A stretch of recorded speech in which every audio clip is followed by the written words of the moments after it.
Buenas tardes, queridas maestras y maestros que nos acompañan en esta lluviosa tarde. Agradecemos mucho su presencia en este espacio. Yo soy Luz Claudia Gómez y junto con mi compañera Ángela Rocío Blanco hacemos parte del equipo de oralidad, lectura y escritura de la Dirección de Educación Preescolar y Básica de la Secretaría de Educación. Nuestra directora Marcela Bautista les envía un cálido saludo y desde la producción nos acompaña Laura Melo en este evento. Laura pertenece al equipo de comunicaciones de nuestra dirección, a quien damos las gracias por su apoyo en este taller. En primer lugar, como lo hemos hecho en espacios anteriores, queremos agradecer a ustedes su participación, como les decía, en este espacio, pero sobre todo la participación que han tenido y el lugar que han tenido en la vida de los niños y las niñas que durante este año de retorno a la presencialidad en los colegios ha sido pues de grandes retos, pero también de grandes logros. Ustedes de verdad han sido un pilar fundamental en este proceso de esta nueva adaptación para unos y para otras. El concurso Leer y Escribir se viene desarrollando en la Dirección de Educación Preescolar y Básica de la Secretaría ya desde hace varios años, desde el año 2006. Y por medio del concurso buscamos que los niños, niñas y jóvenes de los colegios oficiales y privados puedan tener un medio para expresar sus sentimientos a través de la escritura, puedan resignificar y transformar a través de ella también sus realidades. Y por supuesto buscamos el acercamiento grato y desprevenido a la lectura y a la búsqueda de una escritura creativa como posibilidad del desarrollo del ser. En este año avanzamos en el proceso del concurso Leer y Escribir 2022-2023, cuyo tema es Ven y te cuento que si hay esperanza. Con este tema esperamos que los estudiantes y las estudiantes narren historias cotidianas donde se evidencien procesos de la construcción de convivencia y construcción de paz en los colegios y en relación con su entorno. Esto con el fin de fomentar una visión positiva de la resolución de conflictos y de las dificultades que se presentan cotidianamente en las dinámicas institucionales y sobre todo en este año tan particular, pues que nos ha convocado a la presencialidad nuevamente en los colegios. Igualmente el tema del concurso se articula con los procesos de la divulgación y análisis del informe de la Comisión de la Verdad. Hay futuro si hay verdad, análisis y divulgación que estamos realizando en los colegios oficiales de la ciudad. El concurso, digamos, su desarrollo contempla varias fases y dentro de ellas tenemos unas fases pedagógicas y estos talleres que estamos realizando hacen parte del proceso pedagógico del concurso. Los talleres tienen como objetivo brindarles a ustedes elementos que permitan que realicen el acompañamiento a sus estudiantes para que alcancen una producción narrativa creativa, ya sea mediante la ilustración, en el caso de los niños y las niñas de educación inicial y de los 2 primeros años de primaria, o la escritura en las diferentes tipologías textuales que contempla el concurso. Bueno, pues hoy tenemos un invitado internacional. Desde México nos acompaña Martín Manzanares en este espacio que ha nombrado Taller de Escritura de Reseñas o de la importancia de redactar de manera sucinta, informada y críticamente. Martín nos va a dar claves para acompañar la escritura de reseñas por parte de sus estudiantes. Y para que, por supuesto, pues tengan, digamos, una posición personal y crítica respecto a lo que otros han escrito o narrado, y particularmente en lo que nos compete en este tema que convoca el concurso. Confiamos que con las reseñas los estudiantes puedan no solo participar en el concurso, por supuesto, sino también poderse comunicar y expresar durante toda la vida. Unos anuncios antes de darle paso a Martín, y es que en el chat vamos a colocar un link para que ustedes por favor registren su asistencia en el formulario. También les comentamos que desde hoy están abiertas las inscripciones al concurso. El periodo de inscripciones es del 18 de octubre al 18 de noviembre. En el chat también pondremos entonces allí la información donde ustedes pueden encontrar todos los datos acerca de cómo hacer las inscripciones al concurso. Y las preguntas que ustedes tengan o comentarios, pues también las pueden consignar en el chat. Estaremos pendientes entonces para generar al final un espacio donde Martín pueda intervenir dando respuesta a esas preguntas. Entonces, ahora sí, Martín, bienvenido y muchísimas gracias por acompañarnos en este espacio. Hola, ¿qué tal? Buenas tardes a todos y nos escuchan en vivo en Colombia. Espero que estén muy bien. Quiero agradecer a la Secretaría de Educación del Distrito de Bogotá por la invitación, en especial a mi querido amigo, el doctor Sergio Fabián Lizarazo, ¿no?, quien ha permitido extender estos puentes entre México y Colombia. Espero que no sea la última vez. También a Luz Claudia, a Ángela, Laura Melo y el demás equipo que ha estado atento al desarrollo de este taller, y a ustedes, principalmente los profes, ¿no?, por estar al pendiente del desarrollo de las niñas y los niños. Bueno, me presento brevemente, soy Martín Manzanares, soy doctor en Historia por la Universidad Iberoamericana, es parte del sistema jesuita de educación, así como en Bogotá existe la Javeriana, ¿no? He sido profesor de distintos grados escolares. En México la educación básica también está presente en diferentes, si bien la organización es distinta, ¿no?, los modelos se parecen muchísimo. Entonces, nada, celebro que estén estos intereses por revisitar temas que parecen obvios, ¿no?, en el quehacer docente. La poesía, el ensayo, la crónica y el cuento, géneros que parece que de los cuales ya está todo dicho, y al ver el programa, si uno se da cuenta, nos da cuenta de su necesidad, pero también de su vigencia, ¿no? Y utilizar medios electrónicos como el WhatsApp, ¿no?, o algunas plataformas que nos permiten estos tiempos de la digitalidad. Además de introducir cuestiones en las que parece que estamos un poco alejados, al menos desde mi lectura en México, como es el tema de la ilustración, ¿no? Me parece que es un tema súper importante, no solo que los docentes lo manejen, sino que puedan transmitirlo al mismo tiempo a sus alumnos. De verdad, sugiero tomar los que quedan, los talleres que quedan, y revisar el contenido de los otros cuando se suba a la red. Yo solo espero estar a la altura de mis colegas y poder aportar algo en esta discusión siempre tan vigente y siempre tan necesaria. Pero bueno, creo que ya podemos comenzar en forma, entonces voy a compartir una pequeña diapositiva que hice.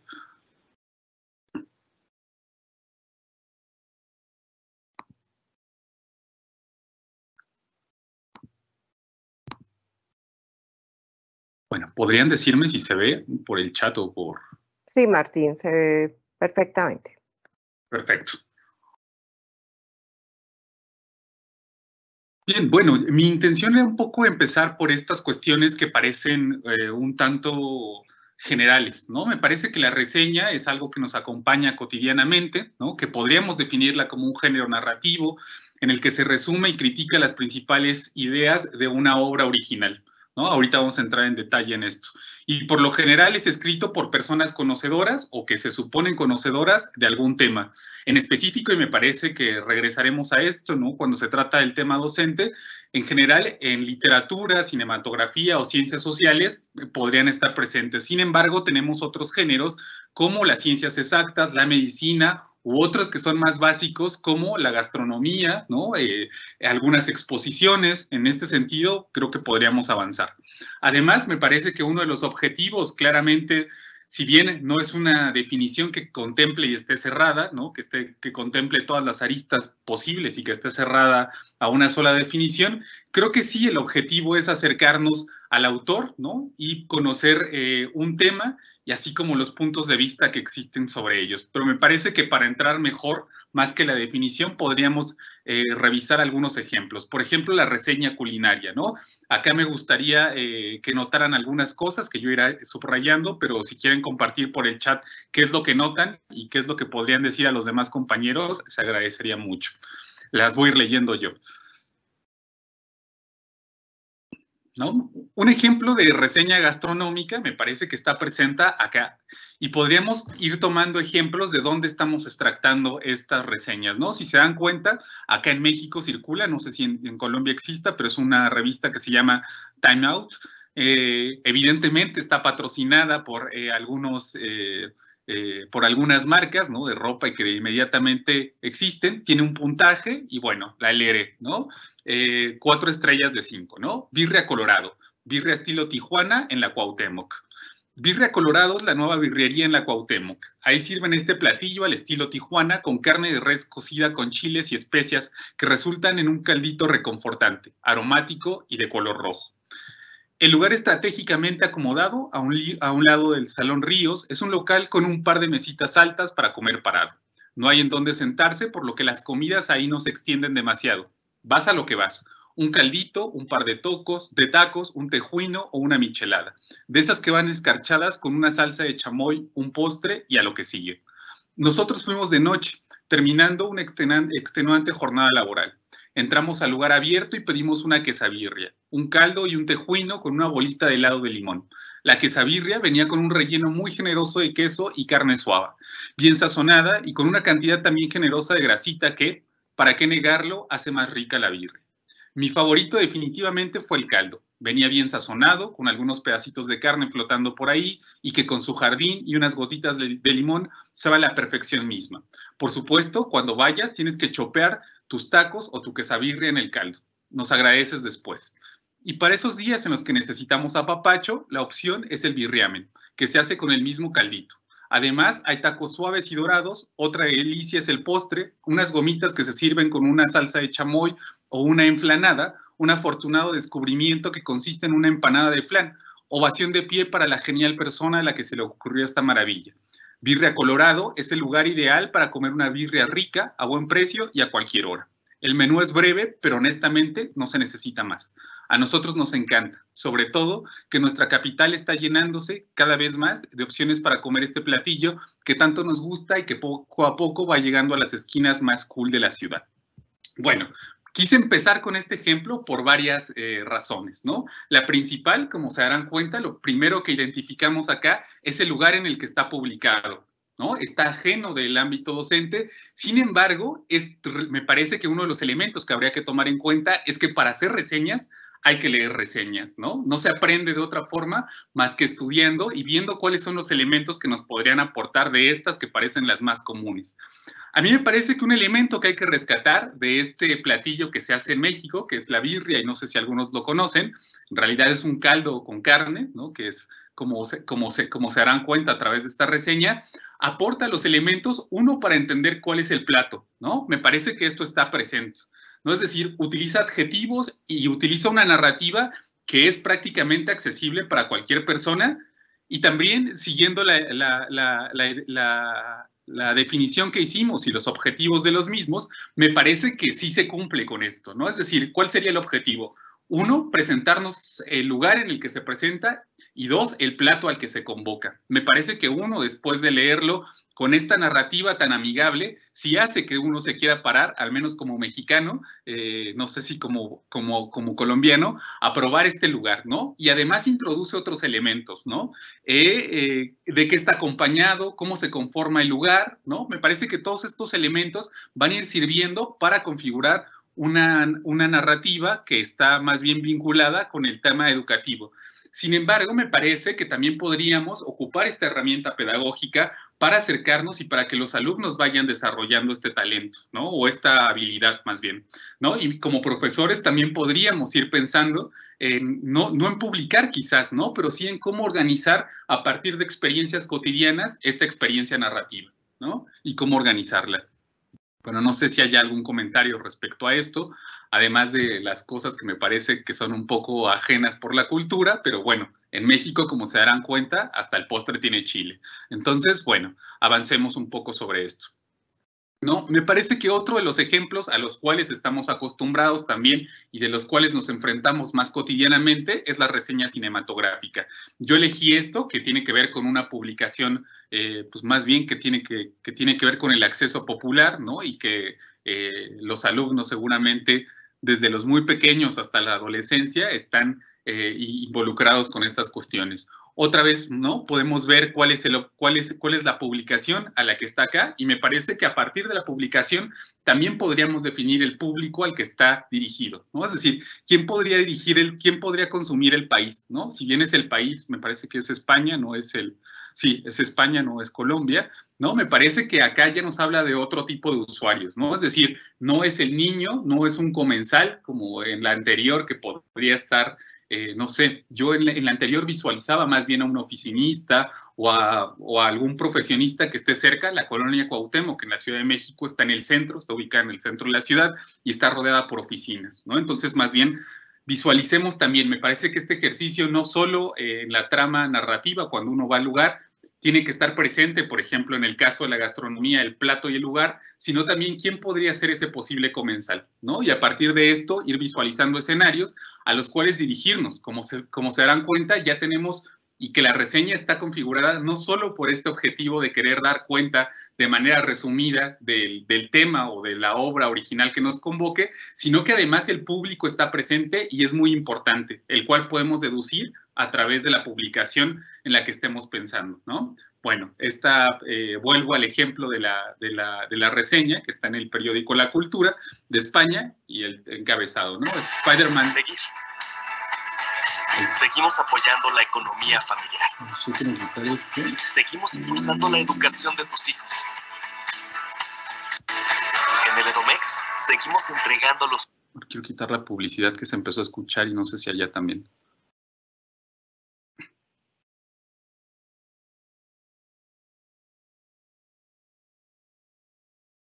Bueno, creo que ya se quitó. Entonces, vuelvo al ejemplo, ¿no? Entonces, Spider-Man No Way Home ha vuelto un alivio para las salas de cine. Desde su estreno, el pasado jueves en España, ha recaudado 9.3 millones de euros, de los cuales 7 millones se obtuvieron durante el fin de semana. Según Comscore, la empresa que audita la taquilla, el pasado viernes, sábado y domingo fueron al cine 1.4 millones de españoles. El sábado llegarán a 500,000. Un número de espectadores que no se alcanzaba desde enero de 2020, justo antes de la pandemia. Los estrenos anteriores en España de otras películas de superhéroes como Venom, Habrá Matanzas, que también procede del mundo de Spider-Man, y Eternals, no llegaron ni lejos a esas cifras. Respectivamente, arrancaron con 3.263.000 euros el 15 de octubre y con 2.586.062 euros el 5 de noviembre. En Estados Unidos, el taquillazo ha llegado tan lejos como se ha convertido en el segundo mejor estreno de la historia de ese territorio.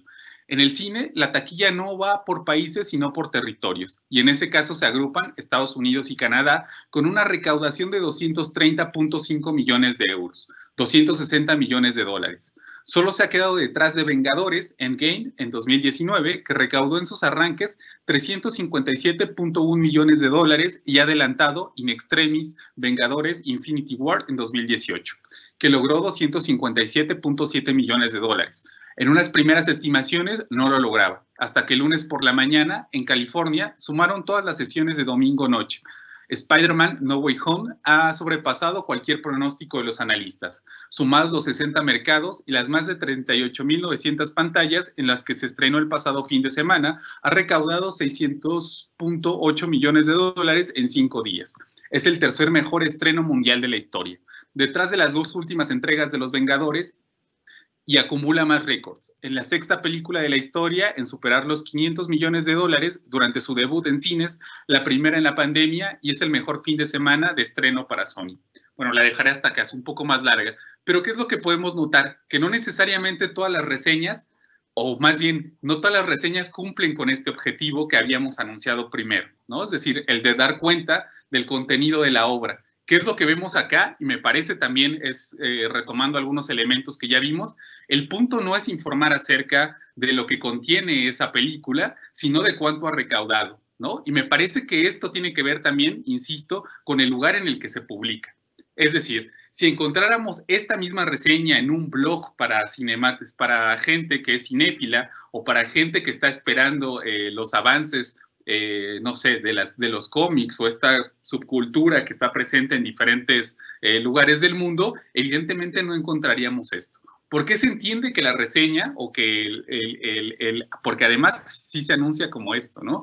Como una reseña, esté dando cuenta de esto? Me parece que el lugar de la publicación no solo nos habla del público al que nos estamos abocando, sino de los intereses que pudiera tener esta publicación. Es decir, pudiera tratarse de un lugar en el cual se está pagando por hacer una especie de publicidad que no es tan explícita, ¿no? Es decir, el número que se repite tan constantemente pudiera evocar a que tiene que verse este sitio, ¿no? Es decir, habría otras estrategias narrativas, las cuales, insisto, al menos yo, que regresaré a este último punto a nivel ético, me parece un profesor o alguien que esté abocado a la cultura, su interés tendría que ser este y no el de lucro, ¿no? Entonces, tendríamos diferentes géneros a los cuales también hay que ubicar a los estudiantes, ¿no? Es decir, hay que enseñar a leer estos contenidos y ver de las diferentes formas los abanicos que pueden ofrecernos. Entonces, insisto, tendríamos diferentes lugares.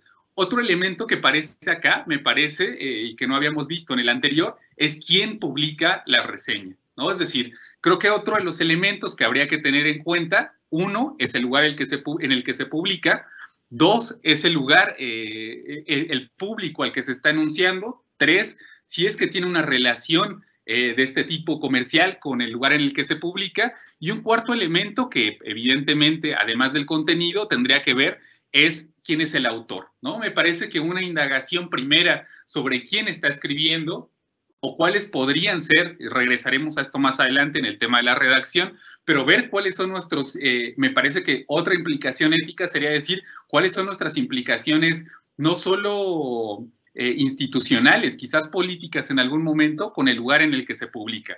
Pero como se dan cuenta, estos lugares que parecen comunes y cotidianos nos enseñan, además, cuáles son los elementos que habríamos que tener presentes al revisar una reseña o al escribir otra, ¿no?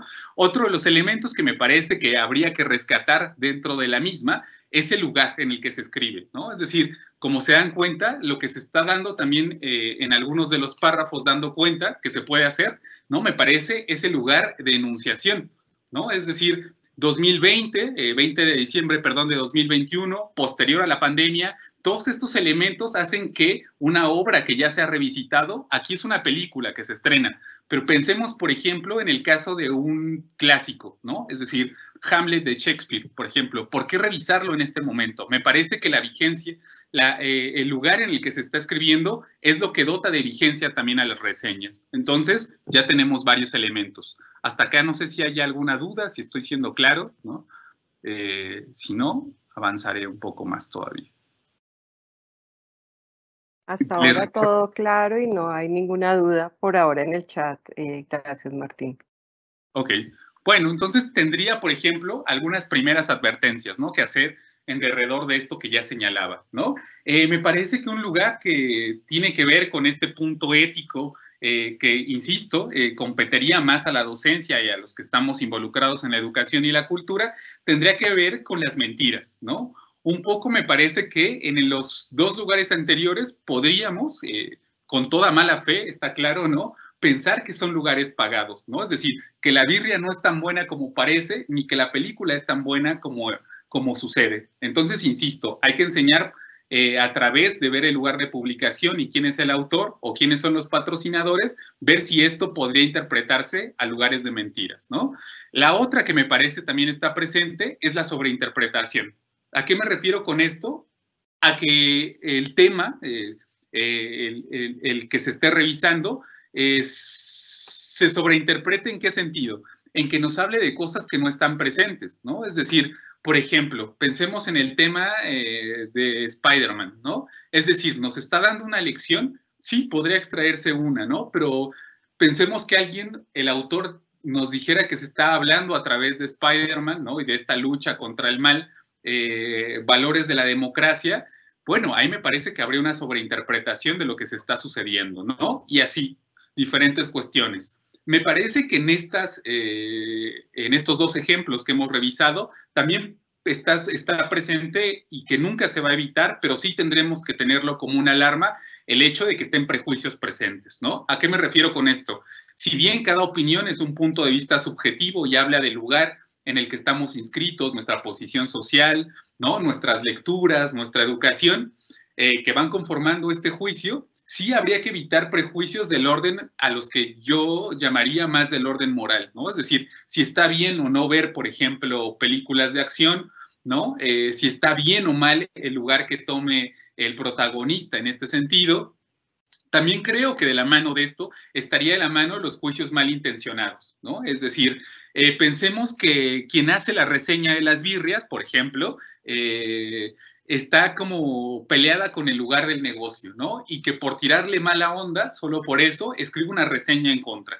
Me parece que esto, en el ámbito educativo, insisto, lo retomaremos más adelante, no tendría que suceder, ¿no? Es decir, lo que primaría también cuando uno escribe reseñas para el ámbito educativo, cultural, y lo que tendríamos que enseñar como parte de los valores que acompañan a la educación sería la objetividad, ¿no? Es decir, tratar de atenerse a esta obra, ¿no? Sea una obra culinaria, o sea, una obra artística o literaria, lo que tendríamos que tener presente sería esto, la objetividad, ¿no? Es decir, ¿y cómo podríamos lograr esa objetividad? Me parece que ceñirnos al contenido principal, identificando cuál es el argumento o la razón principal de esta autoría, es que podríamos llegar a esa objetividad. Me parece que también, si algo está presente dentro de los dos ejemplos que revisamos, es la argumentación que está presente, ¿no? Si se dan cuenta, en la primera, en la de la gastronomía, pese a que el lenguaje es muy accesible, la argumentación está, ¿no? Es decir, ¿por qué visitar el lugar? ¿Por qué abre a todas horas? Porque permite la convivencialidad, ¿no? Porque es rico, porque ofrece otro tipo de productos. Todo ese tipo de cuestiones me parece que están presentes y que refuerzan la argumentación del por qué sí visitar esta birrería en la Cuauhtémoc, ¿no? Entonces, insisto, habría que tomar en cuenta todos estos elementos.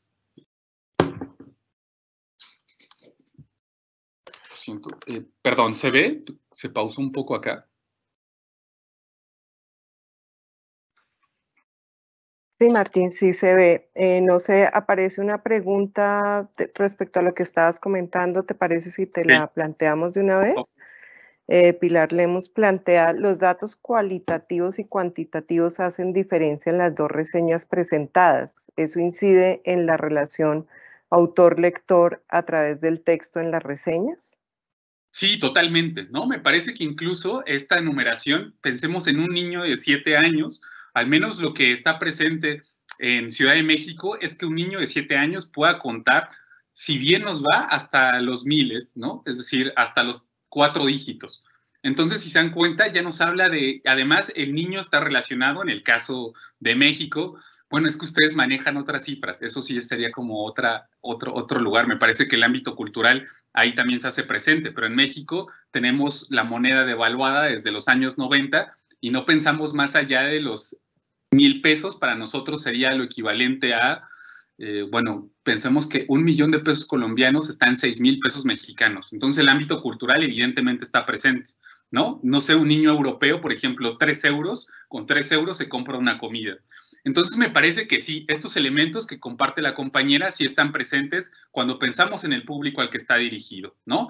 Evidentemente el objetivo también influye, ¿no? El hecho de que hablemos, cuando se habla de Bonanza y en la parte argumentativa, de que es la película más taquillera y que ha roto récords y que se presentan cifras que superan otras películas que se han presentado, evidentemente me parece que el objetivo que se logra a través de esto, con las cifras positivas y con muchos ceros, es que se vea como una película, y más en este ámbito cultural del éxito y de la numerología, me parece que, más numerología no, estoy empleando mal una palabra, pero sí donde los números tienen una importancia como sinónimo de éxito, me parece que una subcultura sí estaría interesada en verla, ¿no? Además, en ciertos... no sé, entraré quizás a un tema polémico, pero que en México existe, por ejemplo, las escuelas privadas o ciertos modelos educativos como los tecnológicos que están presentes y que ven como modelos de éxito a través de la educación privada, ¿no? Sí estarían presentes y serían positivos el hecho de que tengan tantas cifras cuantitativas, ¿no? Me parece que lo que habría que acompañar, y quizás sea un tema de discusión también acá entre los compañeros, es que en la reseña que revisamos a propósito de la película, está más llena de datos cuantitativos que de cualitativos, ¿no? Eso sí es cierto, ¿no? Es decir, la razón por la que habría que ver el modelo es porque es exitosa numéricamente, en espectadores, en recaudaciones, ¿no? Mientras... ¿Perdón?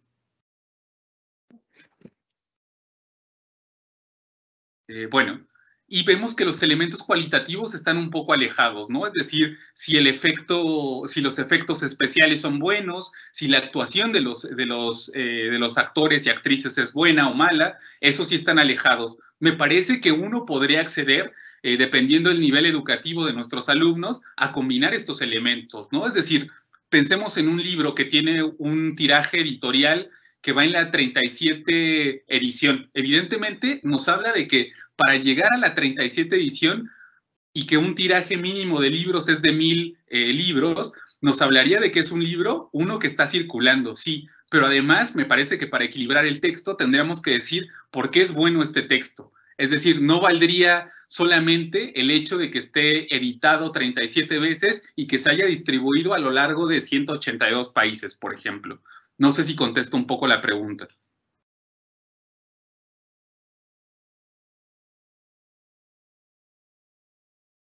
Bueno. Sí, Martín. Sí, gracias.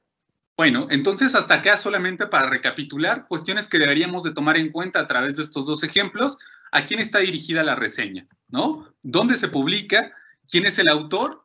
Y señalábamos anteriormente que acompañado de esto, ¿qué relación guarda el autor con la reseña?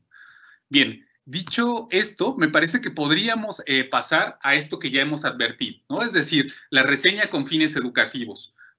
Estaríamos en un nivel distinto al de la gastronomía, cuyo fin es que asistamos a un lugar o no asistamos y consumamos tal o cual cosa, o al de la reseña cinematográfica de una revista o de un diario de circulación también cotidiana, ¿no? Es decir, la reseña con fines educativos, vamos a ver a través de estos ejemplos, tiene otros formatos y también tiene otros sentidos, ¿no? Me parece que antes de leerla podríamos tomar en cuenta este tipo de cuestiones, ¿no? Es decir, si se dan cuenta, aquí está explicitado en dónde está publicado. Estudios de Historia Moderna y Contemporánea de México, número 60, las páginas en las que está, y evidentemente esto con lo que estamos familiarizados los profes y quizás no los alumnos, pero que podríamos ir señalando, dependiendo del nivel educativo que tengan, es la indexación, ¿no? Me parece que hoy en día, a través de la indexación, podríamos ubicar trabajos, uno, que están facultados y que tienen esta dimensión de estar validados por colegas que son expertos en la materia, ¿no? Y la segunda es que evidentemente esta revista de estudios de historia pues tiene un nivel en el cual, o una revisión editorial que evidentemente pasa por personas que se consideran expertas en la materia y que la revista además, como se darán cuenta, tiene 59 números que la anteceden como una publicación que tiene sustento, ¿no? Entonces vemos otras cosas además, ¿no? Es decir, en el ámbito educativo vemos que está la obra que se va a publicar, el nombre del autor, el nombre de la obra, dónde está editado, cuál es la editorial, el año y las páginas. Si se dan cuenta, en ninguno de los otros elementos que revisamos de las dos reseñas anteriores, esto estaba presente. Además nos dice, ¿no? Cuál es el nombre del autor, a qué institución está adscrita, ¿no? El ORCID, que hoy nos permite además identificar las obras con las que este autor tiene autoría, y bien, un contacto con el cual podríamos tener interlocución con esto. Vemos además, no la leeremos todas, y vamos a leer ahorita un pedacito, pero vemos que además la extensión va más allá de los 4 o 5 párrafos, ¿no? Es decir, ya nos viene elementos que ya vemos que tienen mucho mayor complejidad, ¿no? Además, es una reseña que contiene referencia a otras obras, ¿no? 2 obras que están relacionadas, si se dan cuenta, el tema del libro es Los niños de Asperger, el exterminador nazi detrás del reconocido psiquiatra, que es Edith Schaffer, un médico alemán que tuvo vínculos con la eugenesia, y nos cita otras 2 obras que están en relación con esto, ¿no? Que tienen que ver con el nacionalsocialismo, el racismo y la higiene, y otro libro que tiene que ver con el nazismo y la eutanasia. Entonces, si se dan cuenta, acá el nivel educativo pues nos exige otras modalidades. Sin embargo, podemos aplicar las mismas operaciones que en el pasado, es decir, Me parece que en el ámbito de la educación primaria veremos más adelante también cuáles son los objetivos que se pueden seguir. Si está dirigido a nuestros alumnos, evidentemente no seguirá estos formatos, ¿no? Pero si pensamos que está dirigida a nuestros colegas y que podemos aportar a nuestro oficio, sí tendrá que cumplir con estos formatos que además no están establecidos por nosotros mismos, sino que estarán explicitados por el lugar en el que se alberguen las reseñas o donde queramos publicar dicha reseña, ¿no? Vamos a leer quizás el primer párrafo para ver de qué se trata y otros elementos que pudieran estar presentes. Empiezo. Los diagnósticos clínicos del pasado no surgieron del ingenio de una mente aislada. Por el contrario, son históricos en la medida que fueron pensados, forjados y modificados en una atmósfera intelectual específica. La psicopatía autista, propuesta por el reconocido pediatra Hans Asperger en su tratado de 1944, refleja mucho del espíritu de una época de segregación racial y asesinatos sistemáticos perpetrados por el régimen del Tercer Reich. Esta es la propuesta de la historiadora Edith Schaeffer en su libro Asperger's Children, de 2018, traducido por Editorial Planeta bajo el título Los niños del Asperger, el exterminador nazi detrás del reconocido psiquiatra, de 2019. La obra de la catedrática de la Universidad de California, Berkeley, se suma a otras investigaciones que evidencian la participación de Hans Asperger con altos funcionarios higienistas, médicos eugenésicos y psiquiatras supremacistas integrados al sistema de exterminio nazi. Sin embargo, Schaeffer centra su mirada en historizar las vidas y el destino de los niños a manos de los profesionales que juzgaron sus mentes. El libro tiene como propósito analizar las raíces ideológicas, políticas y culturales que permitieron el descubrimiento, la comprensión y las transformaciones clínicas de la enfermedad autista en el contexto de la Europa de entreguerras. Se trata de una obra que inscribe en un cruce de caminos la biografía intelectual, la historia política, la historia social y la historia de la psiquiatría. En razón de su objeto de investigación, está situado en diferentes campos del conocimiento, lo que le imprime agilidad narrativa, presentando historias transversales a lo largo de sus capítulos.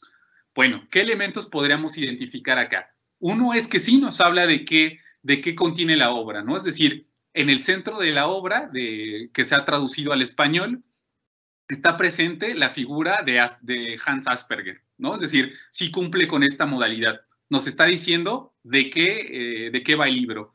Además, nos está diciendo de qué no solo el personaje principal, sino cómo está compuesta esta narrativa, ¿no? Es decir, acude a la historia, trata de identificar ciertos elementos, ¿no? Es decir, el papel de los profesionales que jugaron en la clasificación nosológica de la psiquiatría de los niños en el contexto de la eugenesia.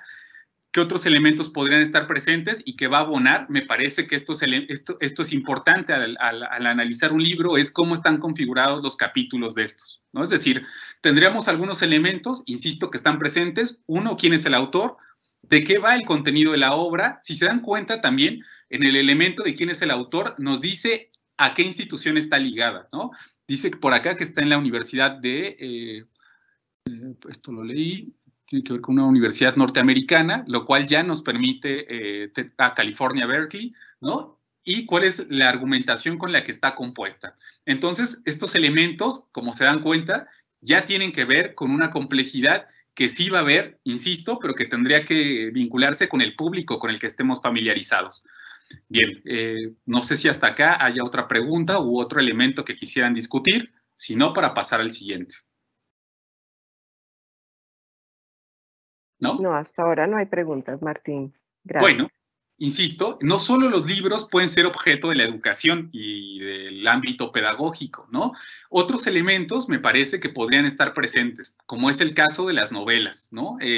Me parece que los clásicos, y este es un tema que ya señalaba en el inicio, presentan un reto. Una, porque se han reseñado cientos de veces, ¿no? Es decir, e insistiría también sobre lo que ya había señalado, para escribir reseñas tenemos que revisar reseñas, ¿no? Es decir, ¿qué es lo nuevo que vamos a aportar cuando se revisite un clásico? Insisto, los clásicos, que además, por ejemplo, como este del Principito, tienen como vigencia que parece inamovible, ¿no? Es decir, muy difícilmente ha perdido vigencia. Yo sé que al menos en México, un lugar en el que se edita un montón, aún en tiempos de crisis o de cualquier situación, las editoriales siguen editando bajo ediciones coleccionables o de otra especie, o incluso de bolsillo y muy populares en puestos de periódicos, El Principito.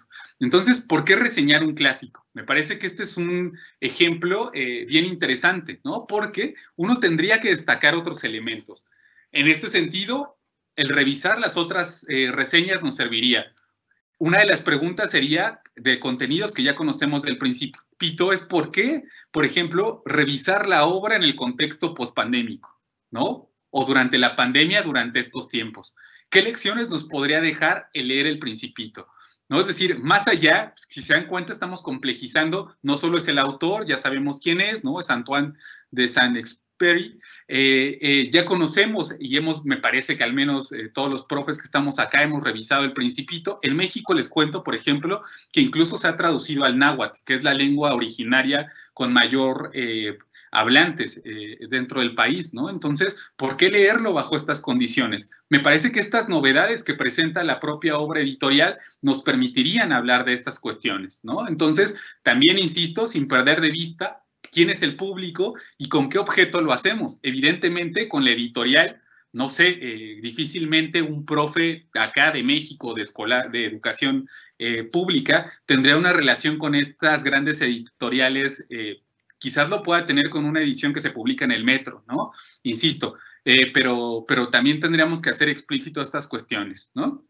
Entonces, insisto, vamos a leer 2 párrafos para ver cómo es que este autor, ¿no? Del cual acá, si se dan cuenta, no tenemos la reseña, no sabemos quién es, ¿no? Sí sabemos dónde está publicado, está publicado en el Centro Bibliotecario de Chile, ¿no? Pero bueno, ¿por qué es que él le confiere cierta vigencia a esta obra, ¿no?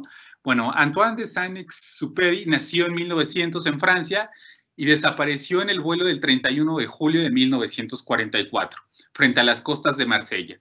Fue precursor de la aviación francesa y mundial, además de un célebre escritor. Destaca en todas sus obras una relación íntima entre el autor y sus lectores, por lo que es su nombre, que suele recordar con cariño, especialmente por su obra El Principito o Le Petit Prince, pero también se genera en el mismo mágico fenómeno con las lecturas del Correo del Sur, Vuelo Nocturno y Tierra de Hombres.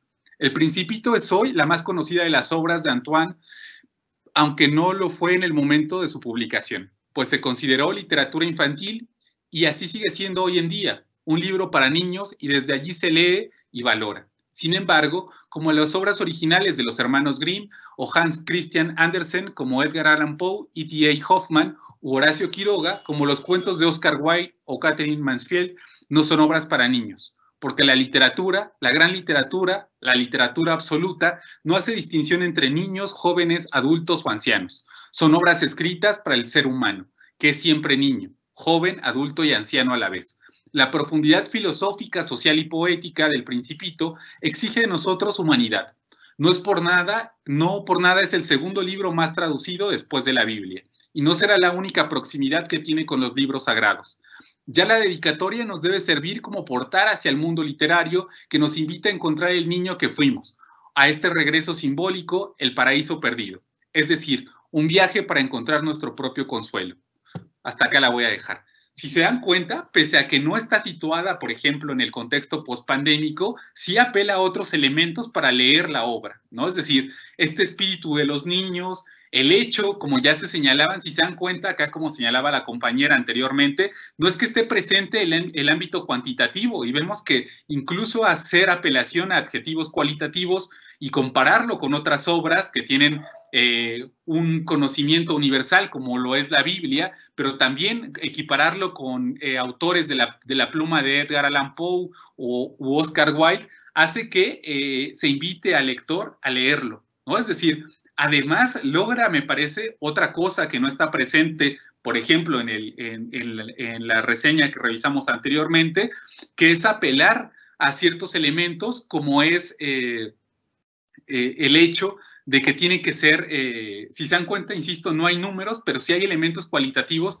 que permitirían acercarnos a la obra, ¿no? Es decir, hay analogías, hay comparaciones, ¿no? Y no solo con elementos de literatura universal y con elementos judeocristianos, sino además apela a esto que me parece bien interesante, que es la obra de otros latinoamericanos.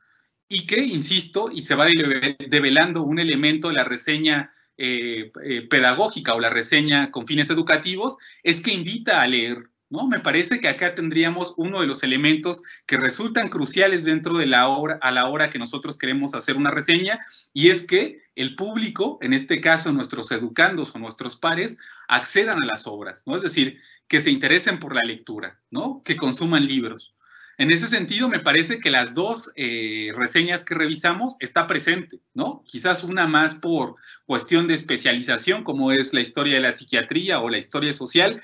Me parece que acá el reto, insisto, cuando uno revisa obras literarias, es acceder a públicos más grandes, ¿no? Y que se apele a estas cuestiones que tienen que ver con la transgeneracionalidad, ¿no? Es decir, no es un libro para niños, es un libro que se puede leer a cualquier edad.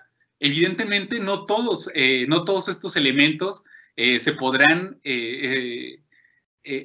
conceder para obras que evidentemente no tengan el rango de esta u otras obras, ¿no? Sin embargo, insisto, cuando revisitemos clásicos, ¿no? Que también se vale la crítica, todavía no entramos a este elemento, pero sí se puede hacer crítica de estos, es decir, ver por qué están tan presentes, ¿no? Es decir, por qué conservan esta vigencia.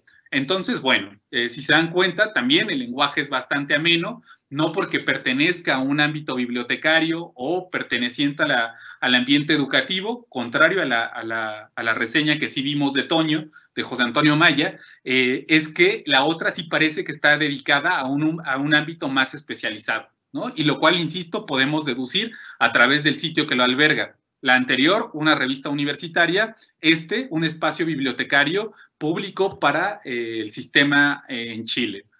Bueno, si no hay preguntas hasta acá, me parece que podemos avanzar en otro tipo de ejemplos, el cual es el que tiene que ver con las exposiciones o las piezas artísticas.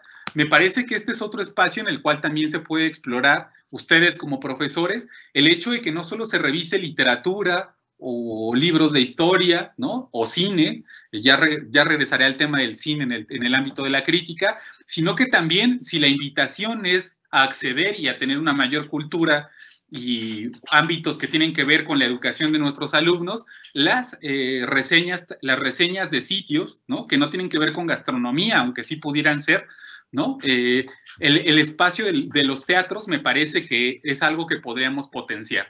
Esta es una reseña que se publicó en el 2012 a propósito de León Trotsky, un exiliado ruso que está presente acá, ¿no? Sin más, la leo. Dice, una exposición inaugurada en la capital mexicana recuerda el exilio del revolucionario ruso León Trotsky en varios países, entre ellos México, a través de fotografías, revistas y parte de su biblioteca personal. Las publicaciones que el dirigente soviético fue recopilando durante su exilio pueden verse ahora en el museo que lleva su nombre en el barrio de Coyoacán, en Ciudad de México, en la misma casa donde pasó sus últimos años de vida y donde murió. La muestra, titulada Exilio, una mirada a través de la biblioteca personal de León Trotsky, permite al visitante hacerse una idea del peregrinaje del político ruso, quien llegó a México en 1937 tras serle denegado el visado en Noruega y gracias a la política de asilo del entonces presidente mexicano, Lázaro Cárdenas. Aquí podemos ver el Trotsky más íntimo, el personaje que está entre el profeta desterrado y el exiliado, tal y como diría el propio escritor polaco Isaac Detchev, dijo Martín Manzanares del Instituto del Derecho de Asilo.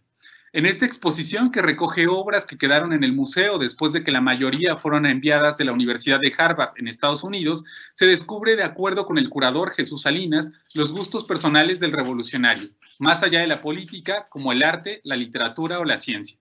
Asimismo, según también la curadora Leslie García, se hallan algunas de las obras que se publicaron en varios países en el marco de la campaña de desprestigio contra su persona y que el dirigente soviético acostumbra a leer en intimidad y coleccionar. F Noticias. Si se dan cuenta, me parece que acá se cumplen con los elementos que podrían acercar a nuestros estudiantes o a nuestros colegas profesores a visitar el sitio. Me parece que en el ámbito de las exposiciones habría que tomar en cuenta otros elementos. ¿Dónde se ubica esta exposición? ¿Cuál es el contenido de la exposición? Y además, si es que nosotros estamos reseñando, me parece que la entrevista pudiera ser uno de los elementos que pudieran darle mayor fuerza a la argumentación. Si se dan cuenta, es una, y perdón por las autorreferencias, ¿no? Y se hicieron al menos 3 entrevistas. Me entrevistaron a mí en la calidad de ser parte del Instituto del Derecho de Asilo en ese momento, pero además a los curadores, ¿no? Para ver cuál es el contenido y cuál es la obra que podría tener esta exposición. Además, insisto, del propio personaje, que es León Trotsky en este caso, y de la exposición que acompaña, que es una muestra básicamente fotográfica, ¿no? Entonces me parece que cumple con estos elementos. Y si se dan cuenta, no tendría que ser, insisto, el espacio donde esté albergada la reseña marcará mucho de cómo estará escrita. Si se dan cuenta, es un trabajo breve, pero que me parece cumple con estos elementos. Y en el caso de ser un ámbito netamente hemerográfico, es decir, que compete a un periódico, las fechas serán importantes, ¿no? Bueno, no sé si hasta acá haya preguntas, comentarios o algo que quieran discutir. No, no hay en el chat comentarios ni preguntas por ahora, Martín. Bueno, hecho, entonces continúo. Entonces me parece que uno de los elementos, y si quieren tomar como alguna nota o captura de pantalla, serían los siguientes que habría que tener en cuenta en casi toda obra que se reseña, ¿no? Es decir, breves referencias de quién es el autor o el autor de la obra, sea un director de cine, un escritor, un literato o un guionista, rescatar el título de la obra y los demás datos de la publicación, como el año de edición e impresión, el género y, por supuesto, la extensión, el número de páginas o el número de minutos que lo contiene. Reconstruir la trama o el argumento principal será también uno de los elementos importantes dentro de esta escritura. Examinar los personajes, espacios y situaciones relevantes de la obra, así como el tipo de escritura, ¿no? O el género cinematográfico o el contenido político de lo que estemos viendo, así como a quién está dirigido y cuál sería la utilidad, ¿no? Después entraremos a esto, que ya será la siguiente parte, de cómo tener una valoración crítica de lo que se está analizando y que nos permita tomar una postura frente a la obra en su conjunto. Me parece además que habríamos que tener ciertos elementos antes de la hora de la escritura. Si se dan cuenta, todo esto es previo a escribir, ¿no? A estos elementos que habría que tomar en cuenta. La pluma se ejercitaría después. Antes de escribir, yo también recomendaría tener esto que pareciera muy obvio, ¿no? Pero revisar la obra en su conjunto. Me parece que entre los alumnos es mucho más común que se aventuren a hacer reseñas de algo que no han leído, ¿no? Y que evidentemente revisan resúmenes para elaborarlo. Sin embargo, me parece que los profesores tendríamos al menos esa dimensión ética mínima, que sería leer la obra o revisar la obra en su conjunto. Después, tratar de dividir esta obra, ¿no? Es decir, en general, ¿cuál sería el esquema que comprende? El inicio, el desarrollo y el fin. Identificar cuál es el argumento central. Preguntarnos y hacernos diversos cuestionamientos y dudas que nos interpelen. En este caso, por ejemplo, ¿cómo es que una película, por ejemplo, de superhéroes podría aportar a nuestra clase de español? ¿No? Es decir, el uso del lenguaje, el adecuado uso del lenguaje podría ser una de las preguntas. No sé, la traducción, si es un profesor de idiomas. Estos elementos que parten de nuestra profesión podrían ayudarnos a interrogar a la propia obra. Y de ser necesario, volver a revisarla, ¿no? Es decir, si nos planteó una duda y quizás queremos a través de esto, podríamos volver a revisitar el propio trabajo del autor que se esté revisando. Además, me parece que otro de los elementos que ya vimos en las reseñas que comparamos, por ejemplo, en la obra del Principito, comparar o hacer analogías permiten dar argumentos y acomplejizar aún más la obra que se está revisando.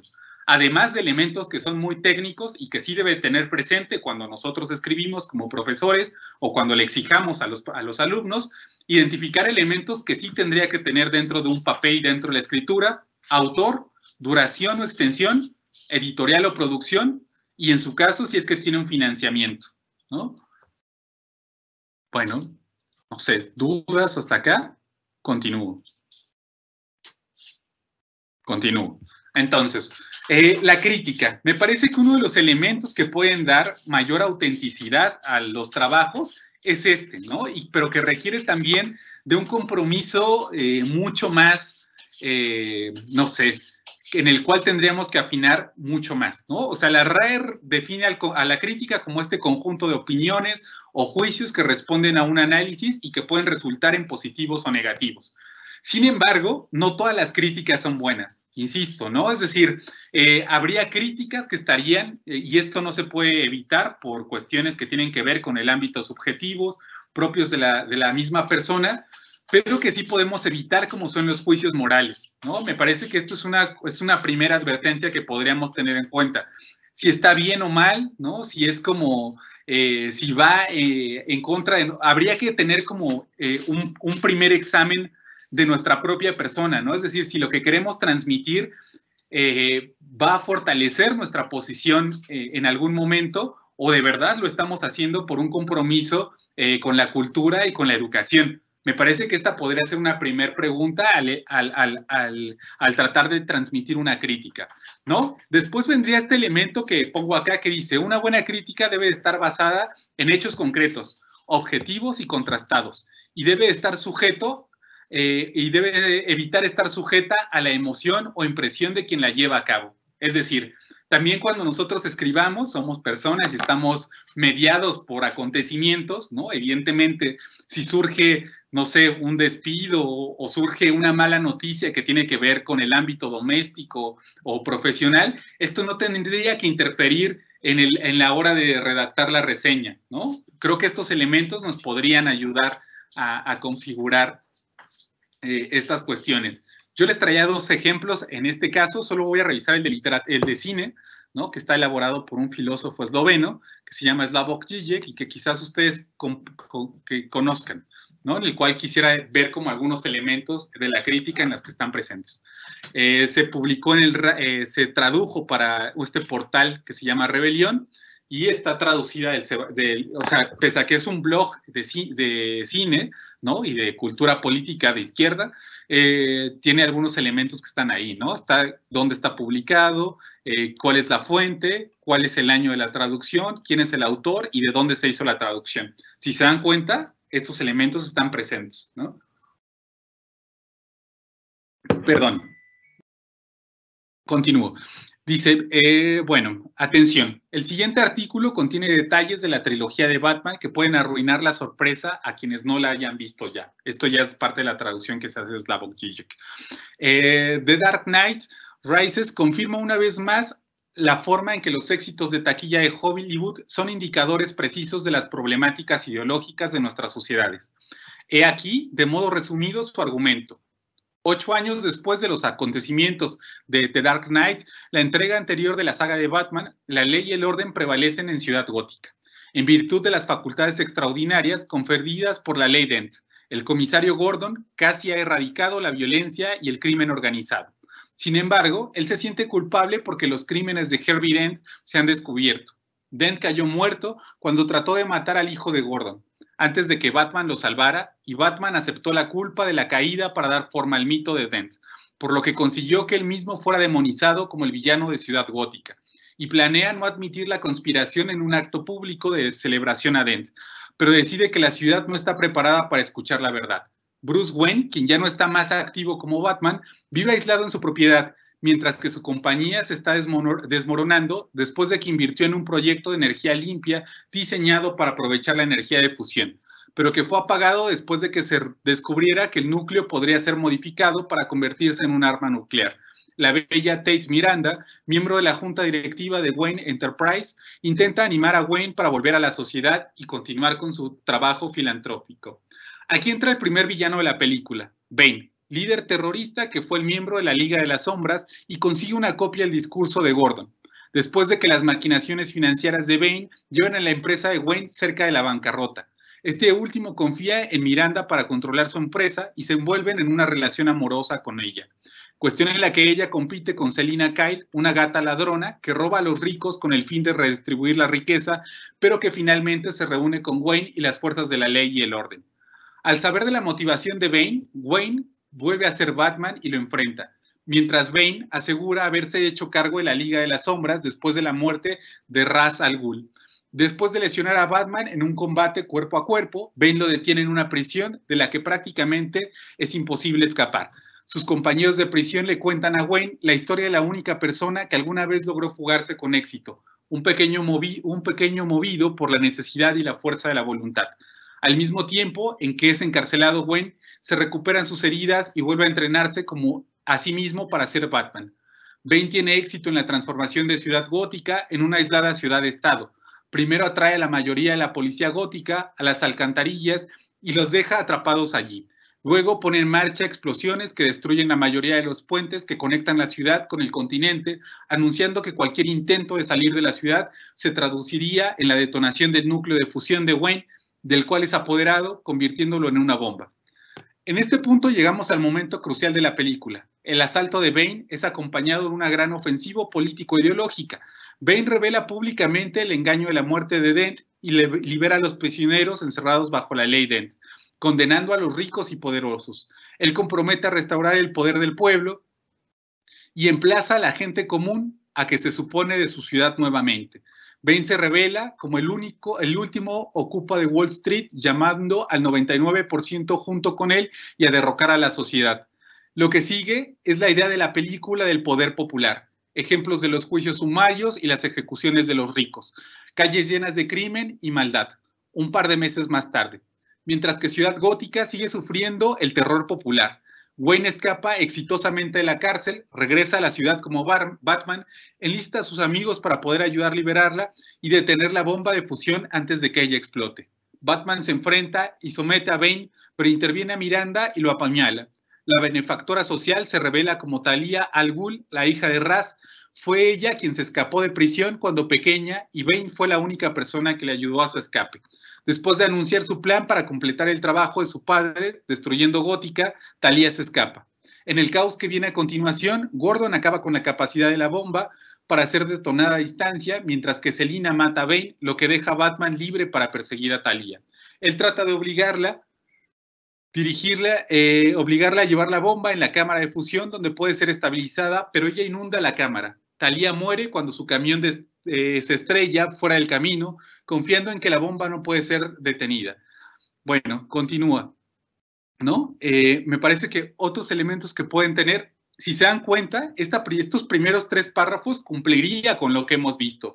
Un resumen de la obra, ¿no? De la trama en general y cuál es el objetivo. Sin embargo, lo que quería que viéramos acá es cómo se introduce una crítica, ¿no? Y con qué elementos lo está haciendo.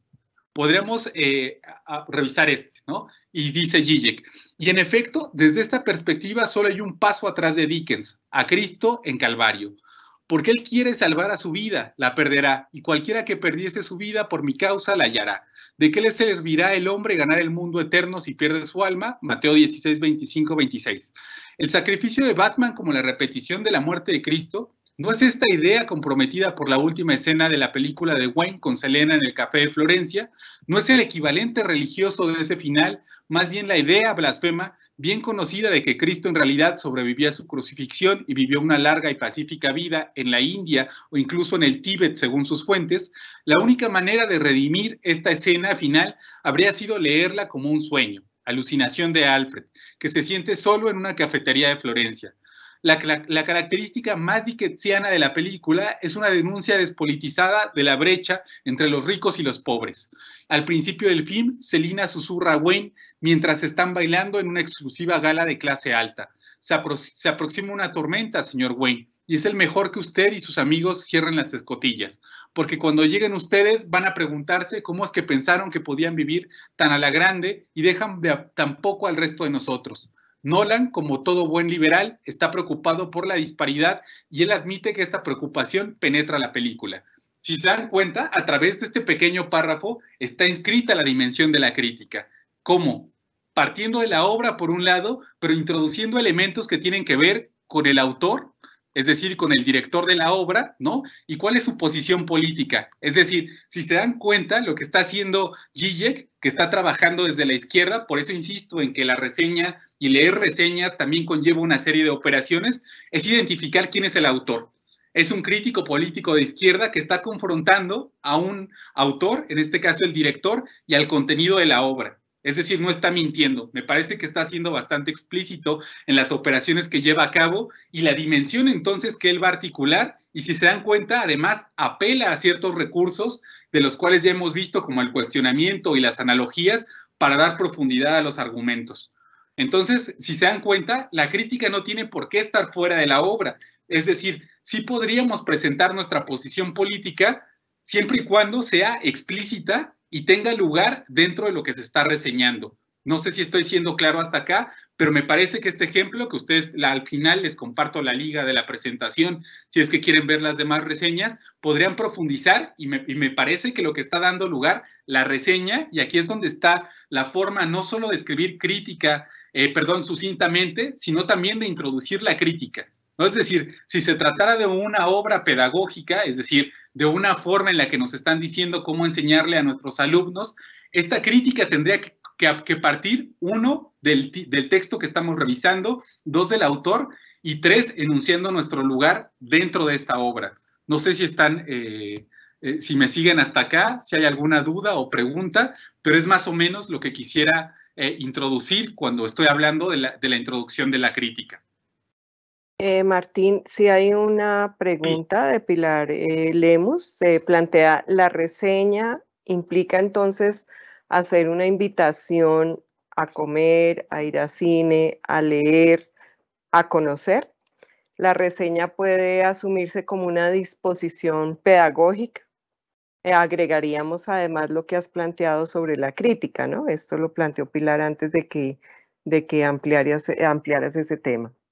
Sí, a mí me parece que justo Pilar le da el clavo, ¿no? Por un lado, sería como una disposición de nosotros a aprender, a hacer resúmenes de los lugares, pero por supuesto que está la disposición a compartir estas experiencias, ¿no? Que, insisto, no dejan de lado el lugar al que pertenecemos, nuestra educación, nuestra posición frente a los hechos. Evidentemente sí, es una disposición y que contemplaría en el ámbito pedagógico, insisto, hay ciertos artefactos que son muy comunes, la literatura, el teatro, los museos, pero también podríamos aproximarnos a estas cuestiones, ¿no? Es decir, ¿qué tiene que decirnos un platillo de comida o qué tendría que decirle a nuestros alumnos? A mí me parece que hay un montón de elementos que están presentes, es decir, si uno prueba un plato de la costa en Colombia, evidentemente el hecho de que esté cocinada con coco, con pescado, que esté servida en tal o cual plato, nos hablan del ámbito cultural, del lugar en el que está hecho. Entonces me parece que nosotros podemos ir complejizando estos lugares, ¿no? Es decir, enseñarle a nuestros alumnos a que tengan esta disposición a la observación, ¿no? Es decir, pero también a la apertura, ¿no? Es decir, como dejarse cautivar por estas cuestiones, sí es un primer elemento, sí sabrá muy rico el arroz con coco, ¿no? Es decir, o los sofritos de pescado, ¿no? Pero el otro elemento es ver qué nos dice esto que parece tan evidente, ¿no? Es decir, de dónde se extrajeron los peces, ¿no? Es decir, si hay un método para tal o cual temporada del año, quiénes son los encargados de esto. Si se dan cuenta, si llevamos estas cosas que son del ámbito más cotidiano a los ejemplos educativos, tendremos un montón de elementos para explotar con nuestros alumnos, pero también, insisto, con nuestros colegas, ¿no? Es decir, el hecho de que nosotros queramos transmitir estos elementos con nuestros alumnos sí es muy importante, pero me parece que la discusión con pares lo es, no sé si más, pero sí ocupa un lugar primordial dentro del ámbito docente. Entonces, no sé si por ahí respondo, Pilar, pero me parece que sí. Bueno, avanzando en todos estos elementos que serían preescritura y para ir cerrando un poco a poco, para ir cerrando ya esto que ya hemos revisado, yo diría algunos elementos bastante básicos en la escritura, porque me parece que la escritura es un ejercicio netamente personal, ¿no? Y que estará condicionado por nuestra formación, por nuestros propios bagajes culturales o de la escritura que tengamos, pero que sí tenemos que tomar en cuenta estas operaciones. La primera es seleccionar el contenido que vamos a reseñar, ¿no? He insistido, se pueden reseñar películas, obras literarias, obras de historia, clásicos, teatro, música. Esto no es un género que no toque acá, pero sería interesante y me parece que en otro taller a mí me encantaría que fuera presencial para poder tener como más diálogo y ejemplos con ustedes, pero me parece que el dispositivo musical es algo que también se podría reseñar, un disco, ¿no? Es decir, ya no estamos tan acostumbrados todavía para mi generación a escuchar un disco, nos hablaba del lugar de producción, de quién era el artista, ¿no? Ahora me parece que eso se puede ensayar con una canción incluso, ¿no? Dispositivos electrónicos, quién lo configura, cuál es el objetivo del mensaje, este tipo de cuestiones también entrarían dentro del ámbito de la reseña. Entonces, primer lugar para la escritura, seleccionar el contenido.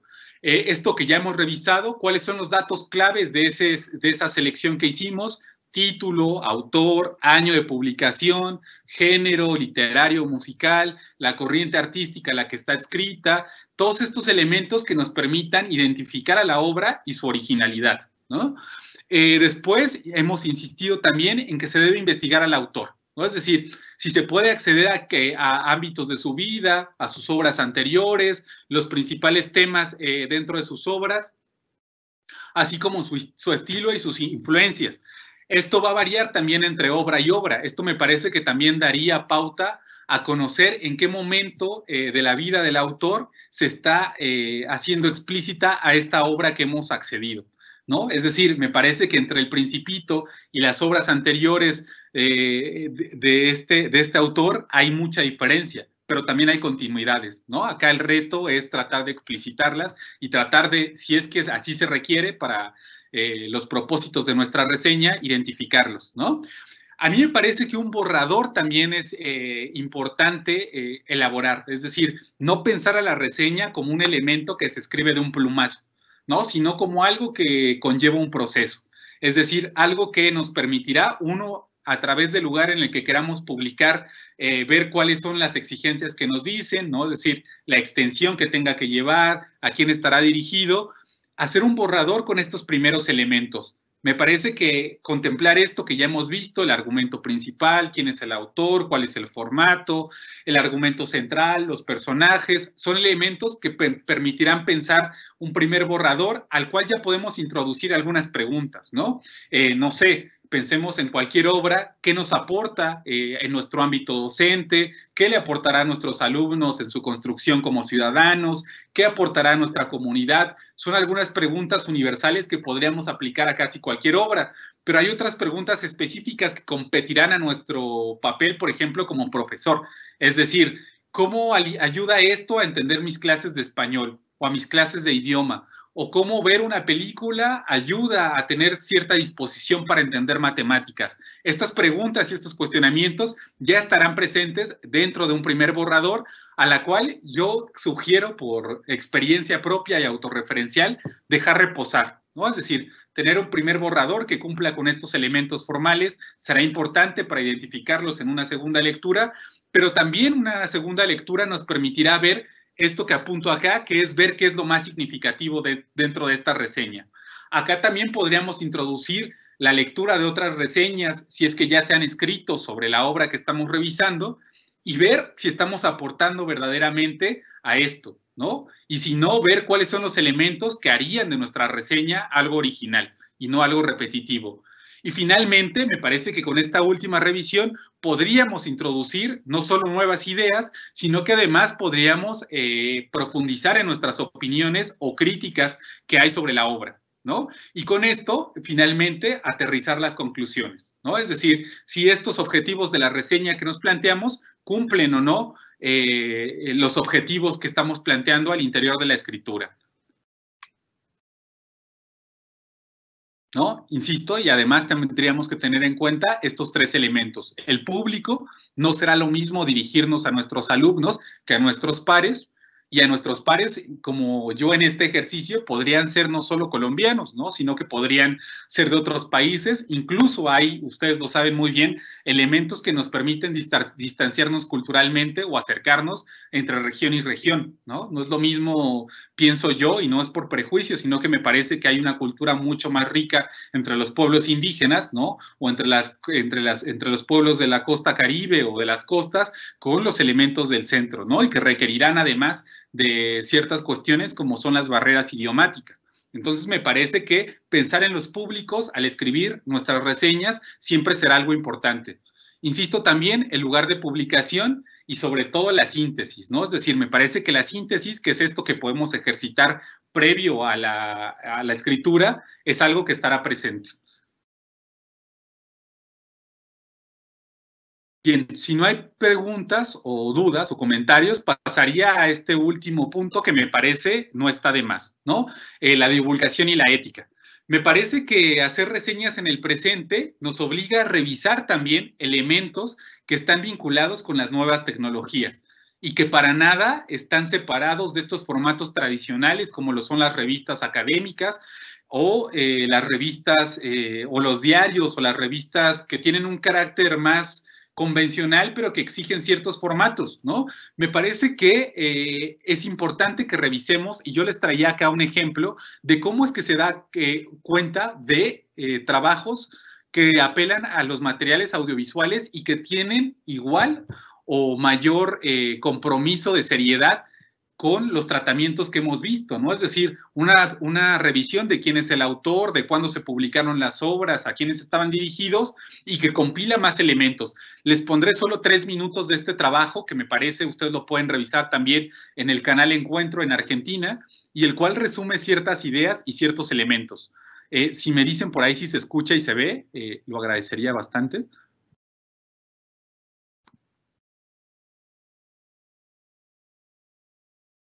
Entre los años 60 y 70, intelectuales, artistas y jóvenes de todo el mundo cuestionan los límites del poder y discuten sobre las libertades individuales.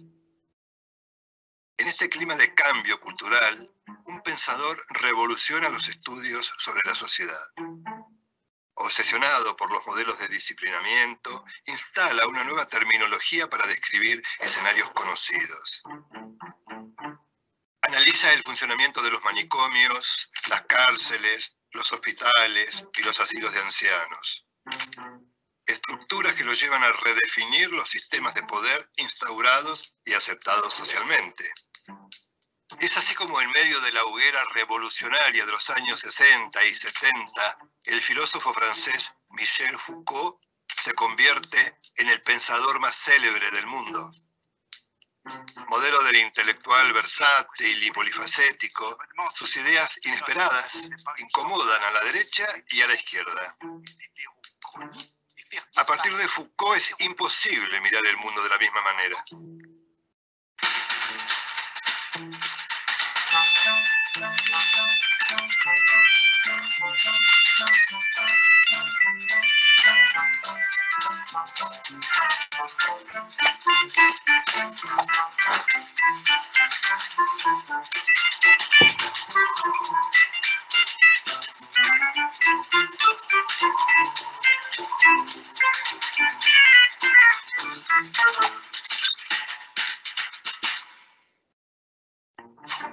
Michel Foucault, hijo, nieto y bisnieto de médicos, tenía un destino marcado, pero su negativa a seguir los mandatos familiares le generó profundas amarguras.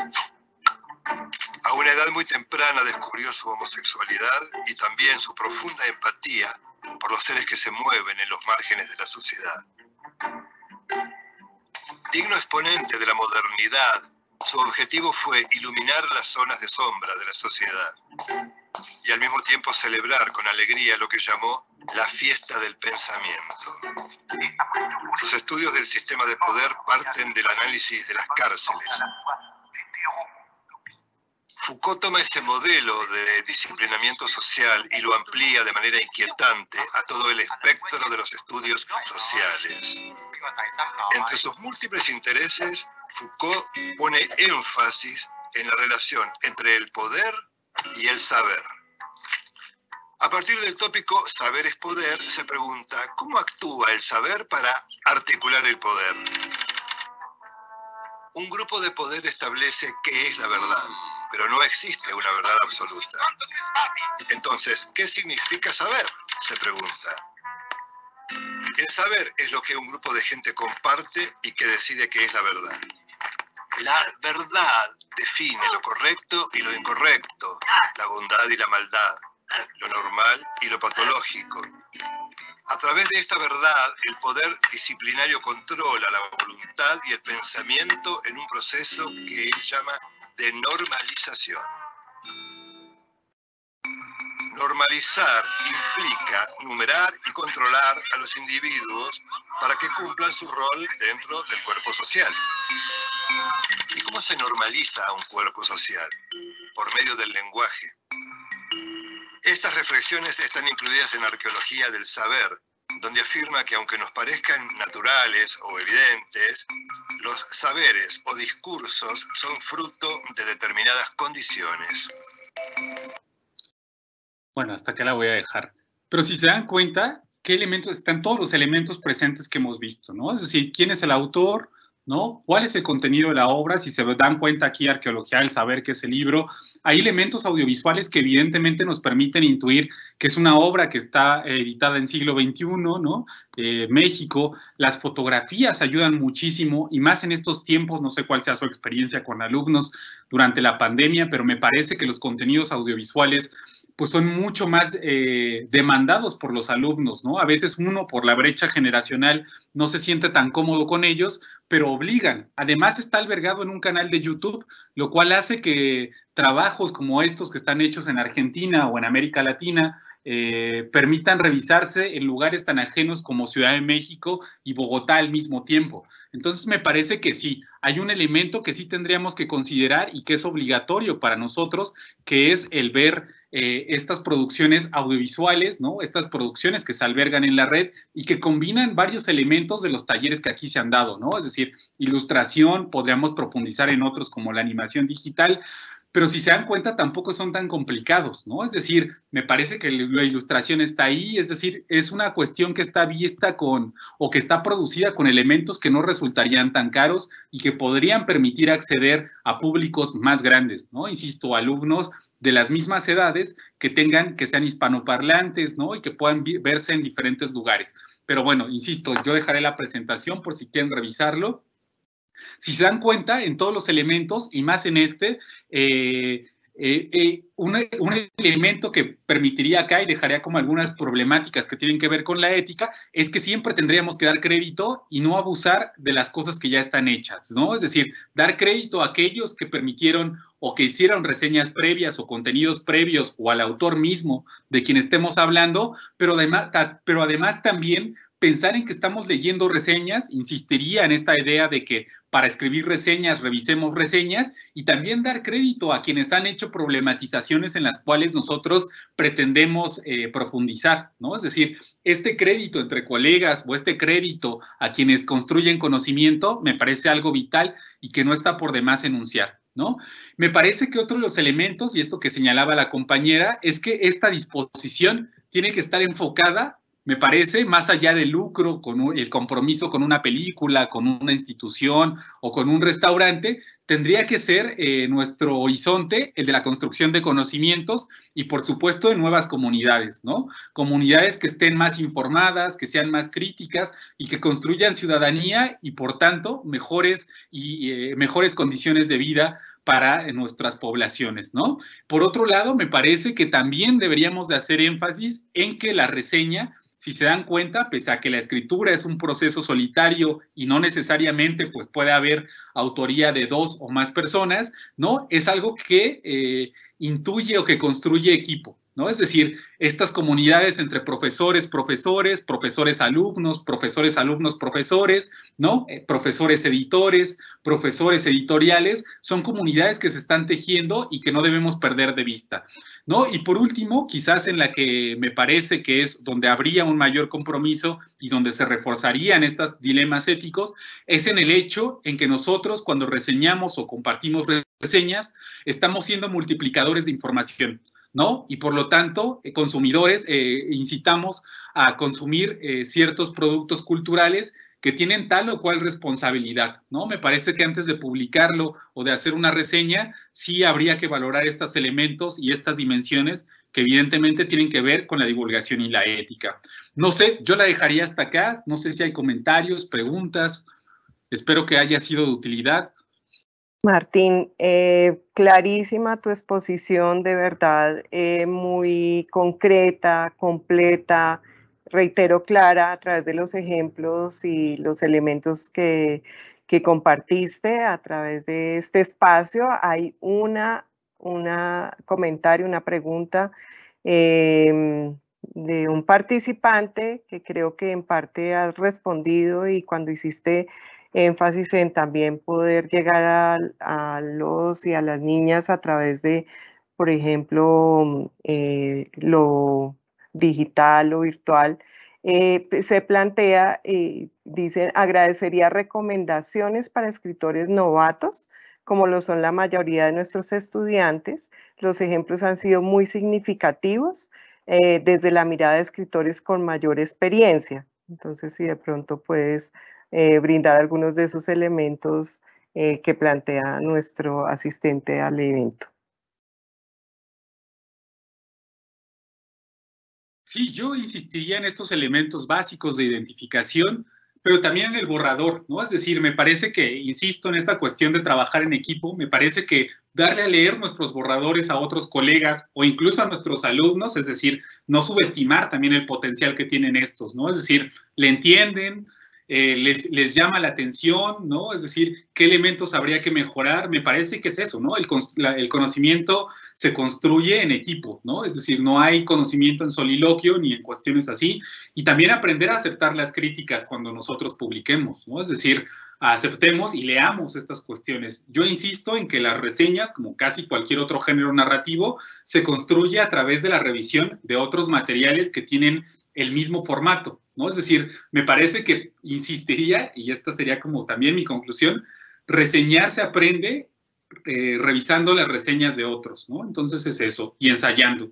Entonces no hay una fórmula secreta, ¿no? Es decir, evidentemente el error está implícito y no es que porque tengas más tiempo no lo harás, me parece que todo lo contrario, el error será más grave quizás, ¿no? Pero, ¿no? Y además más condenado, ¿no? Imaginen esto, o sea, teniendo estos elementos que son de formato convencional y que no incluyamos quién es el autor o el año de publicación, pero si tengamos una muy buena crítica, evidentemente desprestigia el trabajo, ¿no? O lo baja de calidad. Entonces, me parece que es esto. Yo creo que habría que trabajar en estas comunidades y no sobrevalorar el potencial de nuestros alumnos y colegas. No sé si respondo.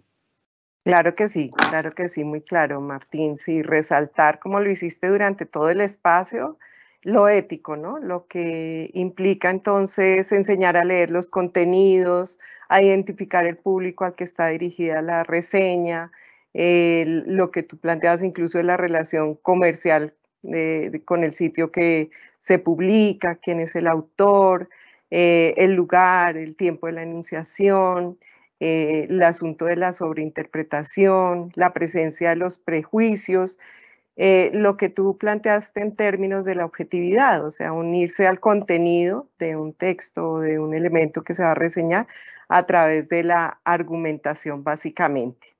Y como lo planteaste, por supuesto que nos encantaría que una próxima vez nos acompañes personalmente, para que también compartas nuestra cultura, nuestra música, nuestros platos típicos, como nos compartiste los ejemplos también, por ejemplo, de la comida mexicana, etcétera. Entonces, para tener esos elementos y que también puedas reseñar parte de lo nuestro.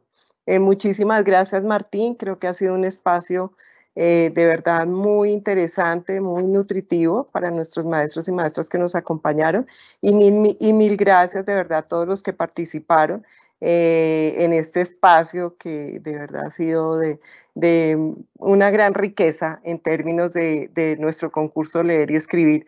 Por supuesto, los y las invitamos a acompañar los escritos de sus estudiantes y a motivarlos a participar en este concurso, como hoy nos invitaba Martín, a través de las reseñas, porque de verdad hemos recibido muchísimos elementos que seguramente van a ser muy pertinentes este acompañamiento. Entonces, buenas tardes a todos y todas.